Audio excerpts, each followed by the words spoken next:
Então, bora para as notícias nesse compilado diferentão. O GitHub confirma invasão e roubo de milhares de repositórios internos, tá? Poxa, o compilado todo bonito, com esse cenário maravilhoso. A gente começa com uma notícia ruim. Pois é, mas olha só, olha o título: repositórios internos, não são os privados. Existe uma diferença, mas ainda assim eu acho ruim a notícia, hein? Vamos entender Vamos isso lá. aqui, né? O GitHub confirmou que sofreu uma violação de segurança após atacantes acessarem e extraírem os códigos de quase 3.800 repositórios internos da empresa. A atividade suspeita foi detectada na segunda-feira, no dia 18 de maio, originada a partir do comprometimento de um dispositivo de um funcionário. Segundo as investigações, viu? Também acontece lá, viu? Segundo as investigações iniciais da equipe de segurança, o vetor do ataque foi uma extensão maliciosa e envenenada do VS Code, publicada por terceiros.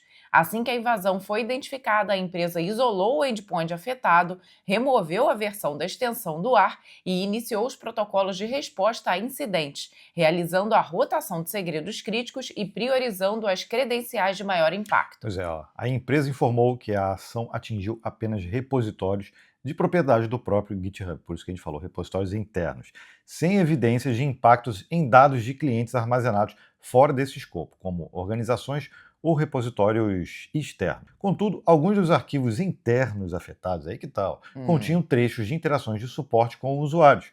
O grupo conhecido como Team PCP ou Team PCP assumiu a autoria do ataque, que se soma a outros incidentes recentes do mesmo grupo. A gente já falou de ataque, mas foi via MCP, se não me engano, né? No próprio GitHub, que deu acesso a repositórios, sim, esses privados, né? Incluindo aí o scanner de vulnerabilidade Triv e a biblioteca de JavaScript Axios. Também você lembra, nós também falamos nisso. O GitHub continua monitorando a infraestrutura para evitar atividades subsequentes, além de planejar a publicação de um relatório completo assim que fechar a análise dos logs. Devem ter muitos logs ali para serem analisados, obviamente. Tudo bem. Mas não interessa. Mas olha só, já dá para saber como aconteceu. É muito bom ter o relatório, saber detalhadamente, porque muita gente depende do GitHub, a gente sabe.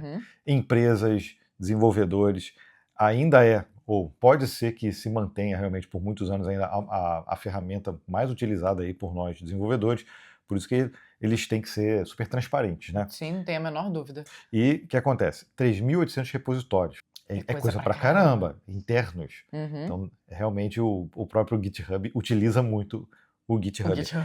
Agora, a gente olha por outro lado, olha como isso não parece um castelo de cartas, porque um funcionário no seu computador que tem acesso a esses repositórios, o cara deu um mole, instalou uma extensão maliciosa no VS Code e simplesmente abriu as pernas da empresa, não é? Pois é um perigo. E a gente já falou várias vezes aqui em relação às extensões do VS Code e de outros editores, outras extensões, navegador e tudo mais, mas em especial ali dos editores, elas acabam rodando no mesmo nível de acesso que você, o usuário ali da máquina, tem. Então as permissões são as mesmas. Por isso, o perigo de se explorar essas extensões é imenso, né? Pois é, mas o que me chama atenção nesse tipo de coisa, que a gente já viu em outros lugares, é como que um funcionário, que obviamente ele tem que ter acesso, tem que ter a autorização para isso, ele pode ser atacado por algo tão simples e tão trivial. E aí você fala, pô, então essas pessoas que têm todas essas permissões tem que ter o cuidado redobrado. Eu acho que todo mundo tem algum nível de permissão. Todo mundo tem que ter o cuidado redobrado. Até as pessoas mais técnicas estão vulneráveis. É claro. Né? O VS Code foi um vetor, mas poderia ter sido outro. Poderia, por exemplo, ter sido um terminal ou uma ferramenta de CLI que também tem acesso a outro tipo de permissão. Não importa, assim. Tudo bem, importa qual é a ferramenta. Não importa, que eu digo em relação, olha como é frágil o nível de segurança. Porque todo o ecossistema ali que a gente trabalha, né? Porque basta uma pessoa dar um molezinho numa extensão que acontece esse tipo de... Não, mas... eu ia ter que falar como você, de abrir as pernas novamente.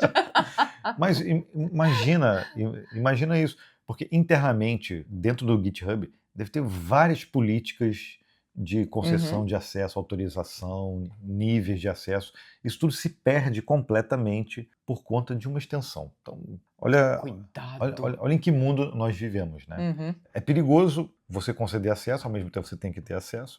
dar acesso às Óbvio. pessoas. Mas diz aqui nos comentários, e eu quero saber se isso já aconteceu em algum nível aí, com algum projeto, alguma empresa que você conhece. Eu já digo já por mim, adianto, aqui no Código-Fonte já aconteceu, já, entendeu? Porque a gente tem pessoas que trabalham com a gente precisa dar permissões a algumas coisas. E geralmente, quando isso acontece, a gente coloca um termo de responsabilidade, tem tudo isso. Só que isso aí não é só exime do problema. um paliativo. Exatamente. O problema pode acontecer de qualquer forma.